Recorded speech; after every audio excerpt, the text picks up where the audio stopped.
ఎంజీరావు గారు single bench ఇచ్చిన తీర్పుపై అప్పట్లో ఆనందం వ్యక్తమైంది.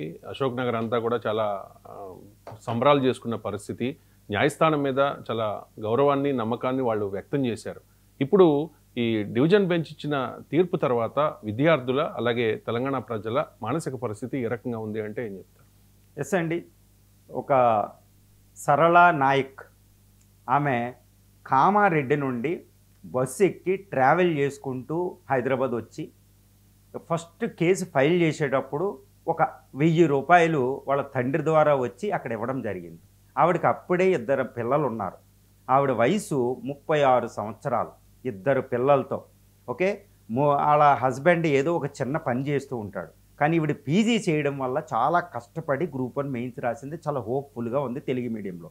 కానీ 2 పిల్లల్లో ఒక పిల్లోడిని ఎంట పెట్టుకుని వాళ్ళ తండ్రిని తీసుకొచ్చి 1000 రూపాయలు ఫస్ట్ కేసు వేయడానికి ఆవిడ ఇచ్చిన సందర్భం నా కళ్ళారా నేను చూశానన్నమాట.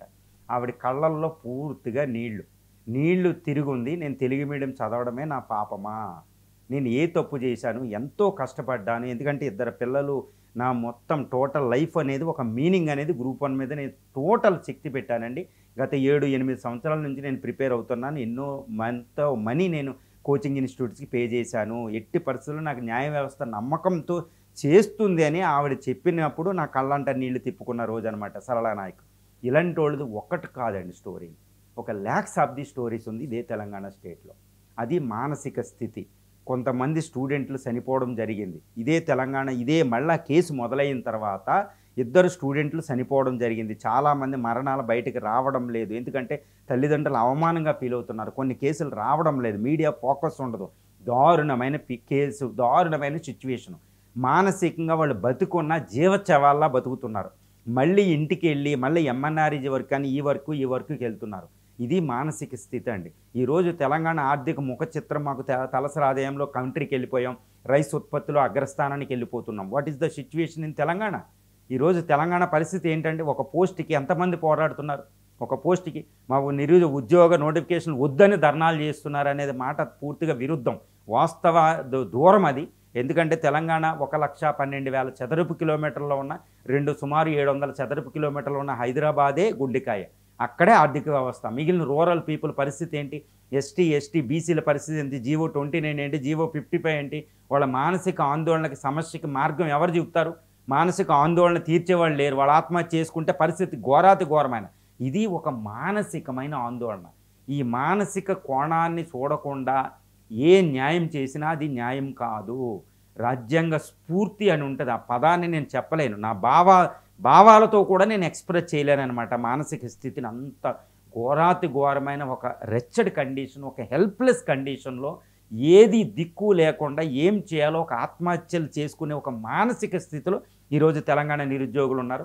ఒక గ్రూప్ 1ని ఇప్పటికీ కంప్లీట్ కాలేదంటే ఇది కేసులు వేశారు కాబట్టి అపోజిషన్ వల్ల, వాళ్ళు ఉంటే వీళ్ళుంటే వాళ్ళు, ఇది రాజకీయాల్లో ఒక చదరంగంలో ఆడుకోవడం, ర్యాంకుల్లో వచ్చినోడితో ప్రమోట్ చేసి వెళ్ళడం, వాళ్ళు వచ్చి ప్రమోట్ చేయడం, ఒక కమర్షియలైజేషను, ఇవన్నీ పక్కన పెడితే ఈరోజు దానికి బాధ్యులు ఎవరు అనేది శిక్షకి దూరంగా ఉంటున్నారు.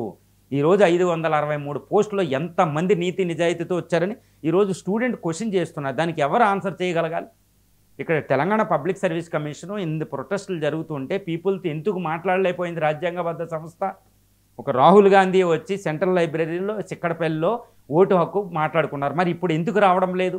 ఇప్పుడు ఎవరు రావడం లేదు? ఒక సెంట్రల్ సెక్రటరియట్ అశోక్ నగర్కి ఎంతో దూరం, వాకబుల్ డిస్టెన్స్. ఈరోజు ఎవరు అక్కడ ఎందుకు మాట్లాడడం లేదు? అక్కడ పరిస్థితి ఏంటి? పెళ్ళిళ్ళు కాక ఎంతమంది ఉన్నారు? ఒకళ్ళేమో 35 సంవత్సరాలు దాటిన వాళ్ళు ఎందుకు పనిచేస్తారు? మరి 46 సంవత్సరాల దాకా ఎందుకు మెయిన్స్ రాయనిచ్చారు? This is the biggest questions from the student side అండి. వాళ్ళు ఎందుకు 5 రూపాయల మీల్స్ తిన 5 రూపాయల మీల్స్లు మీరు ప్రొవైడ్ చేసినప్పుడు నోటిఫికేషన్ ఎందుకు ఇవ్వకూడదు? జాబ్ క్యాలెండర్ ఎందుకు ఇవ్వకూడదు? పీపుల్తో ఎందుకు మాట్లాడకూడదు? మేము 2 లక్షల జాబ్లు ఇస్తాం, 50,000 జాబ్లు ఇస్తాం, మరి ఏవేని నోటిఫికేషన్ ఒక టైం ఏది? యూనియన్ పబ్లిక్ సర్వీస్ కమిషన్ లాగా నోటిఫికేషన్లు ఎందుకు మాట్లాడడం లేదు? ఇదే ఇండియాలో ఉన్న యూనియన్ పబ్లిక్ సర్వీస్ కమిషన్ లాగా ఆ స్టాండర్డ్స్లో ఎగ్జామ్స్ ఎందుకు పెట్టలేకపోతున్నారు? అదే యూనియన్ పబ్లిక్ సర్వీస్ కమిషన్ పెట్టినప్పుడు తెలుగు ఎలాంటి లాంగ్వేజ్ పేపర్లు మీరు ఎందుకు పెట్టలేకపోతున్నారు? అదే యూపీఎస్సీ లాగా మీరు ఎవాల్యుయేషన్ ఎందుకు చేయలేకపోయారు? మీ ఎవాల్యుయేషన్ మీద ఎవరికీ నమ్మకం లేదంటున్నారు. మరి ఏం చేయాలి? Union public service commission involve చేయొచ్చు, మరి ఎందుకు ఇన్వాల్వ్ చేయడం లేదు? దీస్ ఆర్ ది క్వశ్చన్స్ అండి. చాలా సీరియస్ ఇష్యూస్, సీరియస్ ఇన్సిన్యుయేషన్ అనమాట. సీరియస్ క్వశ్చన్లు, ప్రొఫౌండ్ క్వశ్చన్లు ఉన్నాయి, దానికి ఆన్సర్ లేదు. కానీ మానసికంగా మాత్రం తెలంగాణ యువత ఘోరాతి ఘోరమైన స్థితిలో ఉన్నారు. దీన్ని అడ్రస్ చేయగలిగితేనే గవర్నమెంట్కి మంచిది, అందరికీ మంచిది, సొసైటీకి మంచిది, రాజ్యాంగం యందు నమ్మకం కూడా ప్రధానమండి.